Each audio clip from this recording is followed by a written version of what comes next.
News 24 తెలుగుకి స్వాగతం. నా పేరు రవలి. వార్తల్లోని ముఖ్యాంశాలు ఇప్పుడు చూద్దాం.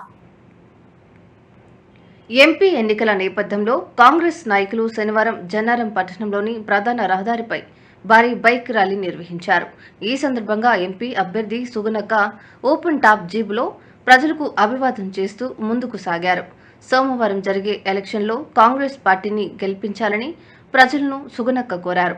ఈ కార్యక్రమంలో ఎమ్మెల్యే బొజ్జు, జన్నారం మండల కాంగ్రెస్ పార్టీ నాయకులు, కార్యకర్తలు తదితరులు పాల్గొన్నారు.